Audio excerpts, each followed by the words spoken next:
Hi, I'm the left-handed reader. Welcome to my channel. I'm continuing with the Buddha in your mirror.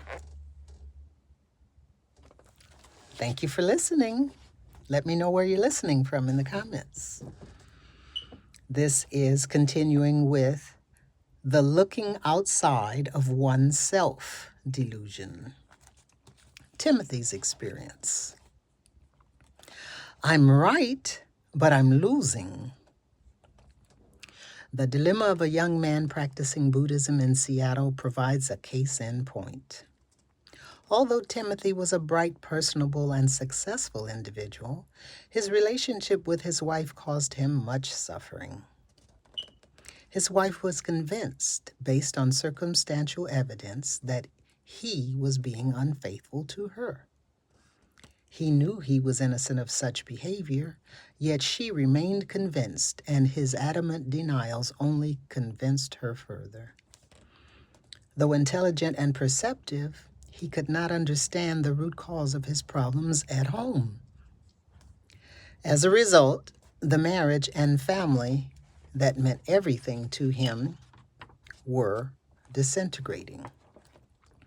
He was perpetually angry. Based on advice from friends and counselors, he expressed his anger.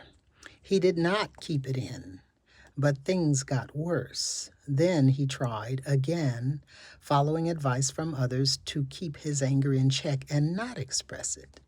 That didn't help either. He seemed destined to lose the most important people in his life due to irreconcilable differences.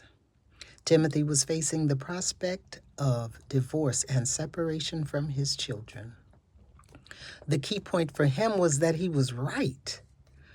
The specific situation at the root of the arguments was a misperception of events on his wife's part. She was quite simply wrong, he said, yet he was suffering, as was she.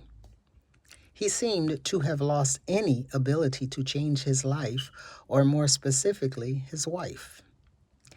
As in our earlier story, he was trying to change the wrong person. Although on the surface, a change in his wife would have been the easiest solution, his frustration arose from the fact that he was powerless, as are we all, to compel change in another person. What to do? Timothy had believed deeply that his wife was making him angry.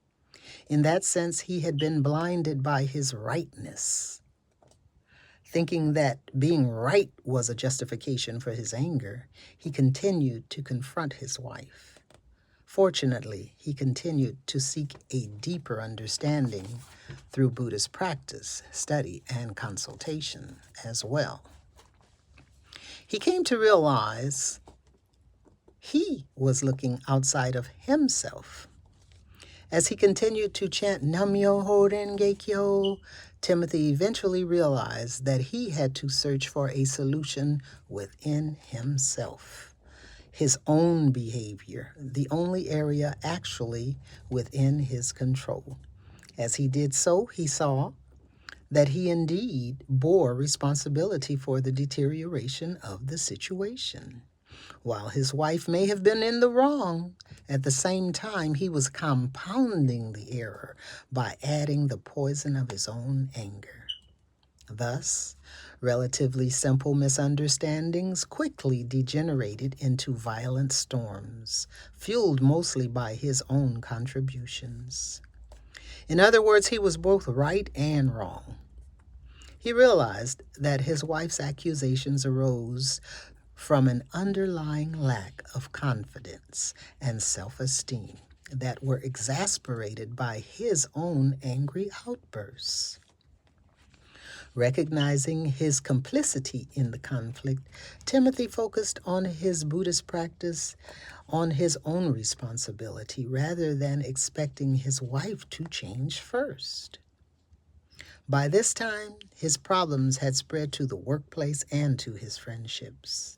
He found himself in the right most of the time in terms of specific events, but angry and increasingly isolated as well. It wasn't a matter of saying he was wrong when he was right, which in any case would have gone against his nature. Instead, it was a matter of learning to be right wisely. As he developed greater wisdom and self-control, chanting to respond compassionately to the mistakes of others, he found himself in charge of his own emotional state. He began to recognize the foolishness of believing that anyone could make him angry if he chose not to be. As a result, the relationship that was nearly destroyed began once again to flourish and eventually blossomed into a beautiful and harmonious partnership. While his wife's suspicions did not stop immediately, they no longer had the power to upset his emotional state. In the absence of his anger, which had been fueling them, they diminished to the point of insignificance and eventually disappeared altogether. Comparing ourselves with others is another variation of the looking outside delusion. There's an old adage that says, you can't tell a book by its cover. Well, you can't tell much about a person's life, if it's getting better or worse, if they're happy or unhappy, by looking at exteriors. The only meaningful comparison one can make is the comparison between our life today and yesterday, last month or last year. Wall Street analysts, for example, don't generally compare IBM to General Motors or Amazon.com to AT&T. They compare each company's quarterly earnings to the quarter before and to the same period a year before, assessing how the company is growing relative to past performance. Similarly, if things are better in your life than they were, then you have the best kind of life, an improving, growing life. As we have said earlier in this book, you can't tell much about your own life by looking at the lives of others. That's why growth is so important. Life changes constantly. It is the nature of the cosmos to change.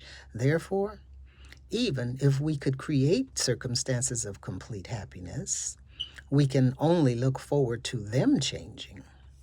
The ability to grow within those changes is real happiness. The Buddha in your mirror. Thank you for listening. Like and subscribe. See you next time.